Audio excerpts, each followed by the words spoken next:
Hello and welcome to SPMIS Academy. Today we will analyze important newspaper articles of 9th September 2021. Please note you can download the PDF version of today's newspaper analysis by clicking the link given in the comment section. You can also download July 2021 magazine from our website spmisacademy.com. This is the list of the topics that we will be covering from today's newspaper.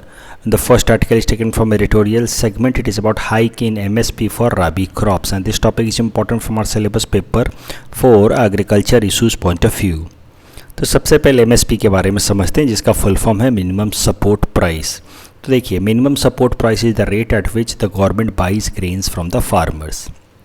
Figure की मदद से समझते हैं और बेहतर समझ आएगा। देख लीजिए, कोई भी क्रॉप उसके सोइंग सीजन में ही इस तरह के टोटल 22 क्रॉप्स पे सरकार उनके सोइंग टाइम में ही, यानी कि जब उनके बीज लगाए जा रहे हैं उस वक्त ही अनाउंस कर देती है MSP, minimum support price. Minimum support price का मतलब होता है कि अगर कोई मार्केट में आपके क्रॉप्स नहीं खरीदता है तो हम कम से कम आपके ये क्रॉप्स खरीदेंगे at this particular pre determined price.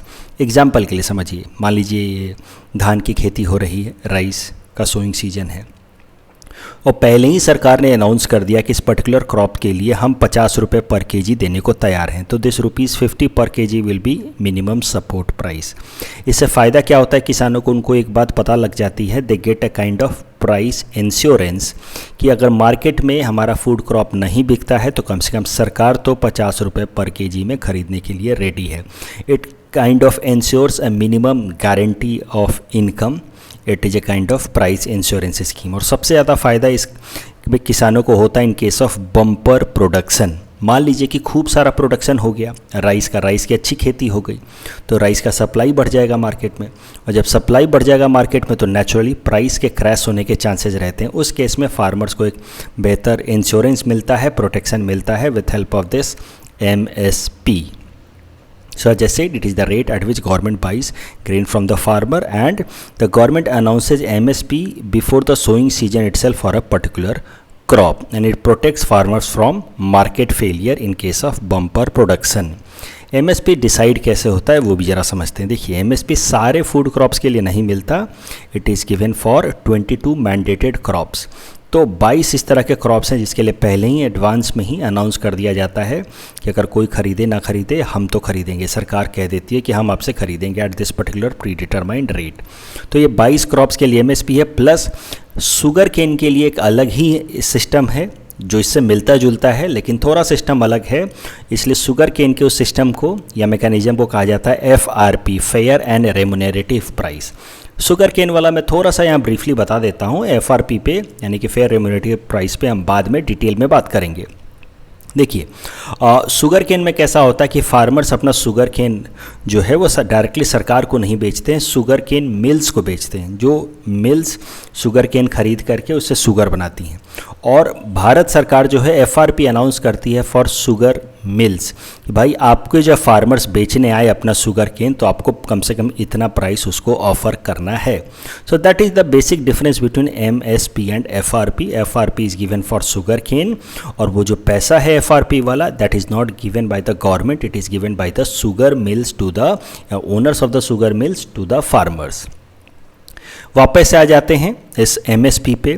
तो एक कमीशन है जिसका नाम है commission for agriculture cost and prices, CACP। This commission is an attached office to the ministry of agriculture and farmer welfare, और इस कमीशन को काम दिया गया है एडवाइस करना रिगार्डिंग MSP कि क्या MSP होना चाहिए फॉर पर्टिकुलर क्रॉप्स। बट ध्यान में रखेंगे कि ये जो कमीशन है CACP, ये बस एक एडवाइजरी बॉडी है और इसके रिकमेंडेशन जो है वो बाइंडिंग नहीं होती हैं सरकार पे। इस पे ऑलरेडी UPSC प्रीलिम्स 2015 में सवाल पूछ चुका है। तो CACP, commission for agriculture cost and prices, ये रिकमेंड करता है सरकार को कि सर देखिए इतना MSP होना चाहिए। अब सरकार पे डिपेंड करता है कि वो रिकमेंडेशन वो एक्सेप्ट करें या ना करें, और फिर सरकार की जो कैबिनेट है, cabinet committee on economic affairs, ये फाइनल फैसला लेती है कि MSP कितना होना चाहिए। मान लीजिए कि 50 रुपये पर केजी CACP ने रिकमेंड किया सरकार को, लेकिन हो सकता है कि सरकार वो रिकमेंडेशन को पूरी तरह से एक्सेप्ट ना करे, वो 45 रुपीज़ पर केजी अनाउंस कर दे या 55 रुपीज़ पर केजी अनाउंस कर दे, तो the final decision making regarding what MSP should be for a particular crop depends on cabinet committee on economic affairs. तो इस बात का ध्यान रखेंगे। और यूपीएससी प्रीलिम्स में जो सवाल आया था तो दोनों ही ऑप्शन दिए हुए थे, CACP and cabinet committee on economic affairs, और क्वेश्चन ये था कि who amongst the following determines, who amongst the following declares, इस तरह का कुछ स्टेटमेंट था। The correct answer would be cabinet committee on economic affairs. एक बात और आपको ध्यान रखनी है कि यूनियन बजट 2018-19 जब रखा गया था उसी टाइम में सरकार ने अनाउंस कर दिया था कि फ्यूचर में MSP for a particular crop would be 1.5 times of the cost of production. तो जो भी फार्मर का कॉस्ट ऑफ प्रोडक्शन है एक क्रॉप को उगाने का, उससे 1.5 गुना ज़्यादा बढ़ा करके हम MSP अनाउंस करेंगे। अब वो कॉस्ट ऑफ प्रोडक्शन जो है वो वेरी करता रहता है और CACP को ये काम दिया गया है कि आप जा करके फिर इससे डेटा कलेक्ट करें और पता करें कि कॉस्ट ऑफ प्रोडक्शन है क्या। लेकिन ये कॉस्ट ऑफ प्रोडक्शन जो है टाइम टू टाइम वेरी करता रहता है और काफ़ी ऑब्जेक्टिव तरीके से अभी तक इसको डिफाइन करने का कोई तरीका निकाला नहीं गया है, इसीलिए इसको लेकर के काफ़ी ज़्यादा अभी भी एम्बिग्विटी है, कन्फ्यूजन है। अब करंट न्यूज़ पे आ जाते हैं। देखिए अभी राबी सीजन का सोइंग टाइम, राबी क्रॉप्स का सोइंग टाइम चल रहा है। राबी क्रॉप जैसे कि राइस, वीट, उसके सोइंग का टाइम चल रहा है। तो राबी क्रॉप्स के लिए MSP अनाउंस किया है भारत सरकार ने। तो राबी सीजन के में खासकर वीट के लिए जो उन्होंने MSP अनाउंस किया है दैट इज़ ₹2015 पर quintal, which is 2% hike from last year. लेकिन फिर भी जो फार्मर्स यूनियन हैं वो अपोज कर रहे हैं, क्रिटिसाइज़ कर रहे हैं कि देखिए आपने बस 2% MSP बढ़ाया है पिछले साल की तुलना में इस साल, जबकि इन्फ्लेशन तो काफ़ी ज़्यादा रहा है उसके तुलना में। तो इफेक्टिवली आपका प्राइस जो है MSP वो कम हो गया है। MSP for wheat has dropped by 4% according to this farmers union. I hope आपको ये बात समझ आ रही है। पिछले साल की तुलना में 2% MSP बढ़ाया है इन्होंने। 2015 रुपये पर क्विंटल प्राइस अनाउंस किया है for wheat which is a rabi crop, उसका सोइंग सीजन चल रहा है। फार्मर्स कह रहे हैं कि सर जितना इन्फ्लेशन है कम से कम उतना तो बढ़ाइए, आपने उतना भी नहीं बढ़ाया, तो इफेक्टिवली आपने प्राइस कम कर दिया, क्योंकि 6% के आसपास इन्फ्लेशन था, आपने प्राइस बढ़ाया 2%, तो effectively price for this wheat crop और regarding MSP has decreased by 4%। ये बात है। लेकिन देखिए MSP को लेकर के द हिंदू आर्टिकल में काफ़ी अच्छा एनालिसिस आया है। तो ये कुछ पॉइंट्स ध्यान से देखिए, मैंने एज इट इज़ पेपर से उठाया है। MSP पे अगर कभी कोई सवाल आ जाता है तो आपको सीधे सीधे पॉइंट्स मिल जाएंगे इस पर्टिकुलर आर्टिकल से, तो ध्यान से समझिए। अभी तक हमने बस देखा MSP होता क्या है, अब ज़रा उसकी थोड़ी एनालिसिस कर लेते हैं कि उससे कितना फ़ायदा है कितना नुकसान है। तो ये जो आर्टिकल है MSP या फार्म लोन वेवर्स, इन दोनों को एनालाइज करता है। MSP तो आप देख चुके हैं क्या होता है। फार्म लोन वेवर्स जो किसान लोगों को लोन दिया जाता है, बाद में सरकार उसको माफ़ कर देती है, इन दोनों की एनालिसिस की गई है इस पर्टिकुलर आर्टिकल में। तो ज़रा ध्यान से पढ़ते हैं। देखिए ये आर्टिकल कहता है hiking the MSP and waiving of loans will just provide temporary relief to farmers as they do not address the core problems that agriculture sector faces। तो ये दोनों चीज़ें जो हैं वो एक बैंडेड सॉल्यूशन है। बैंडेड सॉल्यूशन मतलब ऊपर से आपको बुखार है तो आपने क्रोसिन ले लिया, वो टेम्पोररी सॉल्यूशन है। आपको जानना होगा कि आपको बुखार बार बार आ क्यों रहा है। ठीक वैसे ही एग्रीकल्चर सेक्टर में जो सरकारें 2 मेन स्टेप लेती हैं, MSP को टाइम टू टाइम बढ़ाना या फार्मर्स के लोन को वेव ऑफ करना, माफ़ करना, ये दोनों ही टेम्पोररी सॉल्यूशन हैं और वो जो कोर चैलेंज है फार्मिंग सेक्टर का उसको एड्रेस नहीं करते हैं। The farmers problem can not be solve unless the inherent problems in the agriculture sector are address. जो मेन प्रॉब्लम है, मान लीजिए किसी को TB हुआ है, आप उसको क्रोसिन दे करके तो ठीक नहीं कर सकते। ठीक वैसे ही हमारे एग्रीकल्चर सेक्टर के जो मेन प्रॉब्लम है उनको बिना एड्रेस किए हुए इन दोनों एक्शन से कोई खास लॉन्ग टर्म सॉल्यूशन नहीं मिलने वाला। MSP seeks to address market volatility and fluctuating price, while farm loan waiver will provide temporary relief when the farmer is unable to pay loans because of crop loss or low yield। लेकिन जो long term problems हैं, inherent challenges हैं हमारे agriculture sector के, उनको address किए बिना ये दोनों स्टेप से कोई खास सॉल्यूशन या सस्टेनेबल सॉल्यूशन नहीं निकलने वाला। तो ये 6 पॉइंट एज इट इज़ देख लीजिए, आप एज इट इज़ लिख सकते हैं अपने आंसर में। अगर कभी सवाल आ जाए कि हमारे देश के एग्रीकल्चर सेक्टर के क्या इनहेरेंट प्रॉब्लम्स हैं, तो the actual problems that needs to be addressed, low yield, हमारे यहाँ के फार्मर्स जितना खेती करते हैं, जितने लोग खेती में लगे हैं, जितना एरिया हमने डिवोट किया खेती के लिए, उसके हिसाब से हमारा क्रॉप प्रोडक्शन काफ़ी लिमिटेड है, काफ़ी कम है। अगर हम चाइना से तुलना करें, जापान से तुलना करें, यूएस से तुलना करें तो और yield is very low. Yield is defined as crop production per unit area, तो पर हेक्टेयर हम कितना फूड ग्रेन्स उगा रहे हैं, तो उस हिसाब से यील्ड हमारा काफ़ी कम है। उसके पीछे कारण हो सकता है ठीक तरह के हम सीड्स का इस्तेमाल नहीं कर रहे हैं, राइट फर्टिलाइज़र का इस्तेमाल नहीं कर रहे हैं, प्रॉपर मैकेनाइजेशन का इस्तेमाल नहीं कर रहे हैं, मशीन्स, ट्रैक्टर्स वगैरह, थ्रेसर मशीन्स, इन सब का इस्तेमाल नहीं कर रहे हैं, तो लो यील्ड एक कारण है। उसके पीछे कारण हो सकता है पुअर क्वालिटी ऑफ सीड्स, तो access of quality seed is another problem. Irrigation is a challenge in our country. देखिए हमारे देश में इरिगेशन बहुत हद तक इरिगेशन फैसिलिटीज़ प्रोवाइड की गई हैं फार्मर्स को, लेकिन अभी भी एक डाटा यहाँ पे आपको मिलेगा। देखिए India is the second largest irrigated country in the world. यहाँ तक सुन के तो अच्छा लगेगा कि we are second largest after China, लेकिन अभी भी only 1/3 of the cropped area is under irrigation. तो जितना भी हमारा एरिया जहाँ पे खेती होती है उससे सिर्फ 1/3 एरियाज में इरीगेशन की फैसिलिटी है, बाकी सारा एरिया जो है वो रेन पे डिपेंडेंट है अपने वाटर सप्लाई के लिए, वाटर रिक्वायरमेंट के लिए। वैसे एरियाज को कहते हैं रेन फेड एरिया। तो लगभग 60 to 65% अभी भी एग्रीकल्चरल एरिया हमारे देश के अंदर वो रेन फेड है, वो यानी कि वो रेन पर डिपेंड करता है फॉर वाटर सप्लाई। और अगर रेन पुअर हो गया, मानसून पुअर हो गया, तो कहीं ना कहीं एग्रीकल्चरल प्रोडक्शन नीचे चला जाता है। लो प्रॉफिट मार्जिन, फार्मर्स का जो ओवरऑल प्रॉफिट मार्जिन है अपने क्रॉप को लेकर के वो घटता जा रहा है, क्योंकि cost of fertiliser, irrigation cost, transportation cost, cost of raw materials, ये सब ऊपर जा रहा है। लैक ऑफ मैकेनाइजेशन, ज़्यादातर अभी भी मैनुअल काम करते हैं हमारे यहाँ के फार्मर्स, मशीन्स, ट्रैक्टर्स, इनका इस्तेमाल कम होता है। आप ऑस्ट्रेलिया देखें, आप यूएस को देखें, चाइना को भी देखें, वहाँ फार्मर्स हेलीकॉप्टर से निकलते हैं खेतों में सीड्स डालने के लिए। हमारे यहाँ पे आप देखिए ट्रैक्टर भी कई सारे फार्मर्स के पास अवेलेबल नहीं है। And lack of awareness, of course this is one reason. Farmers को पता ही नहीं है modern irrigation techniques, modern agricultural techniques के बारे में, और सरकार की जिम्मेदारी है कि फार्मर्स को अवेयर करें, मॉडर्नाइज करें। तो ये 6 पॉइंट्स एज इट इज़ आपको हेल्प करेंगे while writing an answer in mains regarding problems inherent या structural problems in agriculture sector. इस टॉपिक के बेसिस पे ये हमने प्रैक्टिस क्वेश्चन आपको दे रखा है। Please attempt this question and you can submit the answer in the comment section. The next article is taken from international segment. It is about bitcoin as a legal tender. ये topic mains perspective से important नहीं है, it can be asked at max in prelims. तो देखते हैं क्या news है।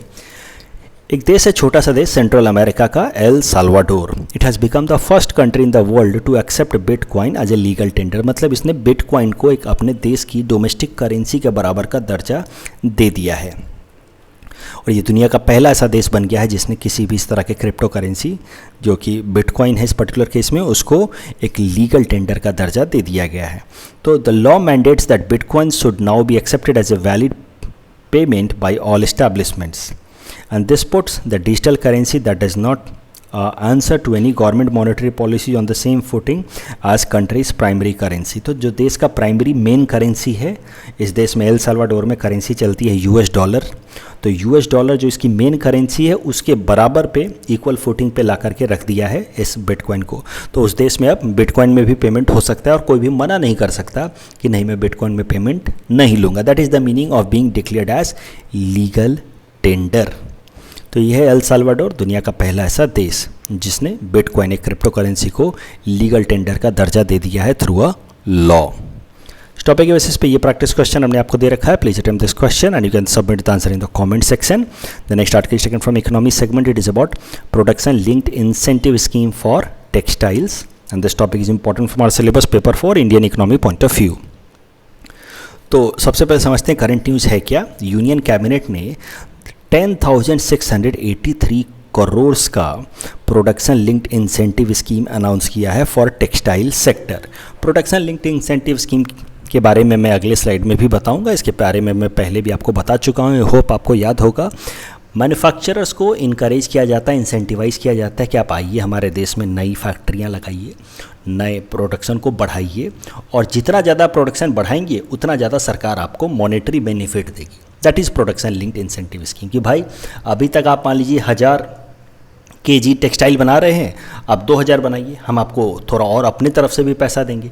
इससे सरकार को क्या फ़ायदा होगा कि देश में एम्प्लॉयमेंट जनरेट होगा, देश में प्रोडक्शन बढ़ेगा तो एक्सपोर्ट बढ़ेगा, ओवरऑल सरकार की टैक्स की कमाई होगी, तो सरकार उसी सारे बेनिफिट्स में से कुछ एक हिस्सा इन मैन्युफैक्चरर्स को दे देती है एज इंसेंटिव। तो that is the meaning of production linked incentive scheme. अलग अलग सेक्टर के लिए production linked incentive scheme announce कर चुकी है सरकार। करंट न्यूज़ ये है कि अब टेक्सटाइल सेक्टर के लिए 10,683 करोड़ का प्रोडक्शन लिंक्ड इंसेंटिव स्कीम लेकर के आई है सरकार। इसमें फोकस रहेगा ऑन मैन मेड फाइबर्स। तो मैन मेड फाइबर्स यानी कि सिंथेटिक फाइबर्स पे फोकस रहेगा, उसके अलावा टेक्निकल टेक्सटाइल्स पे फोकस रहेगा in this production linked incentive scheme for textile. तो समझिए इस बात को ध्यान से। टेक्निकल टेक्सटाइल्स को पहले ज़रा समझ लेते हैं। टेक्निकल टेक्सटाइल्स वो टेक्सटाइल्स होते हैं, वो कपड़े होते हैं जो अपने परफॉर्मेंस के लिए जाने जाते हैं। उनका कोई एस्थेटिक यानी कि कोई लुक वगैरह वो सिग्निफिकेंस नहीं होता, परफॉर्मेंस। जैसे कि इंडस्ट्री वाले ये जो कपड़े आप देख रहे हैं, दीज आर टेक्निकल टेक्सटाइल्स जो टेक्निकलिटीज़ के लिए जाने जाते हैं। जैसे जंप सूट हो जाता है, फैक्ट्री के अंदर वर्कर्स पहनते हैं, स्पेस सूट हो गया, टेक्निकल टेक्सटाइल। उसके अलावा ये जैसे ग्लव्स वगैरह हैं, मास्क वगैरह, they will be part of technical textile. तो ये जो नया PLI स्कीम अनाउंस किया गया फॉर टेक्सटाइल, इसमें टेक्निकल टेक्सटाइल्स के प्रोडक्शन पे फोकस रहेगा। उसके अलावा मैन मेड फाइबर्स जिसको सिंथेटिक फाइबर्स कहते हैं, उस पर भी फोकस रहेगा। हमारे देश में अभी तक टेक्सटाइल सेक्टर को अगर देखा जाए तो हमारे देश में 2/3 जो टेक्सटाइल एक्सपोर्ट होता है वो कॉटन बेस्ड होता है, कॉटन प्रोडक्शन। यानी जबकि दुनिया में डिमांड है सिंथेटिक टेक्सटाइल का यानी कि मैन मेड फाइबर का, लेकिन हमारे देश में अभी भी सिंथेटिक टेक्सटाइल उतना प्रोड्यूस नहीं होता है, मैन मेड फाइबर उतना प्रोड्यूस नहीं होता है। जबकि दुनिया में डिमांड है मैन मेड फाइबर या सिंथेटिक टेक्सटाइल का एंड टेक्निकल टेक्सटाइल का। जबकि हम क्या एक्सपोर्ट कर रहे हैं, cotton textile.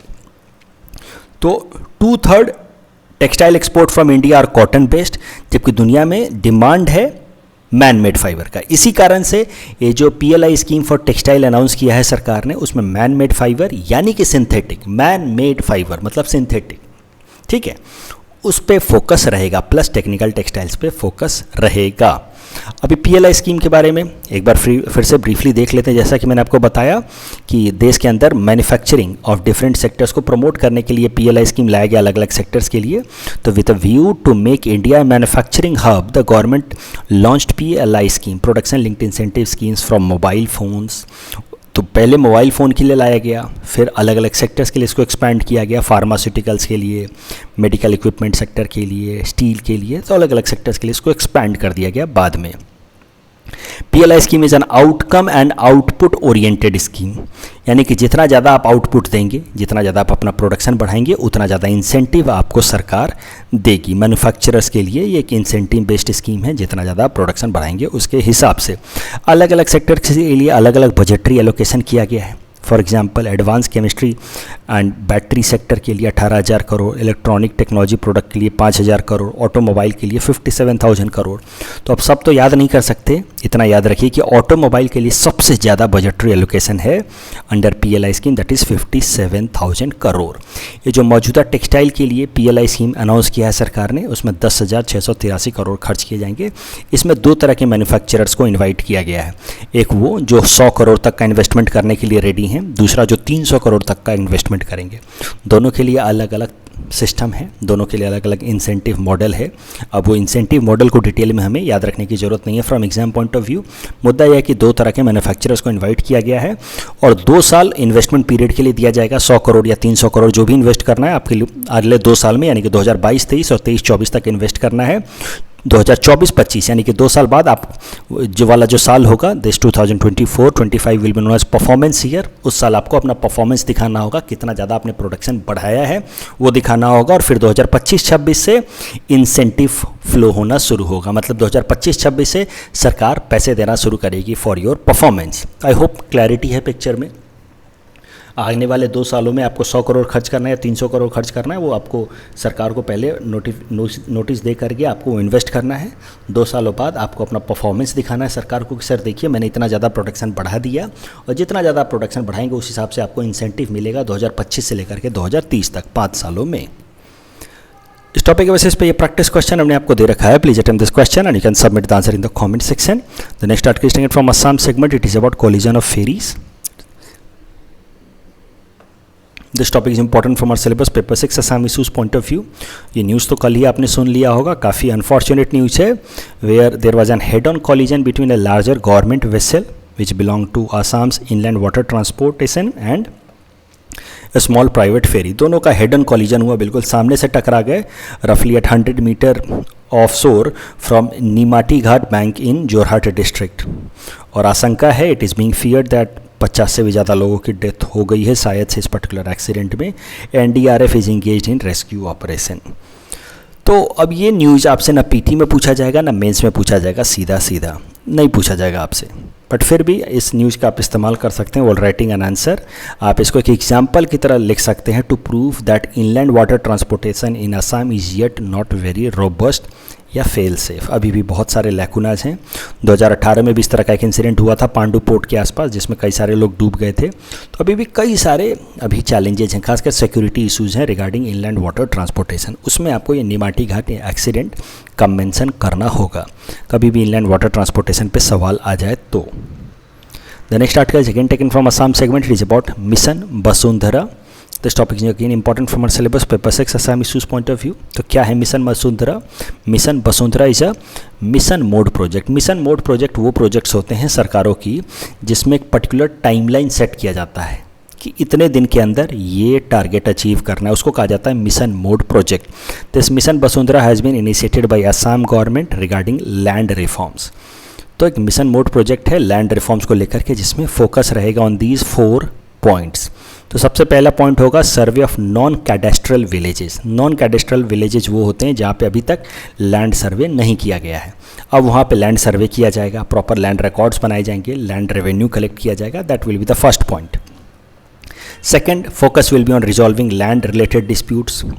Third, focus will be on completing all pending partition and mutation cases in mission mode by opening a portal.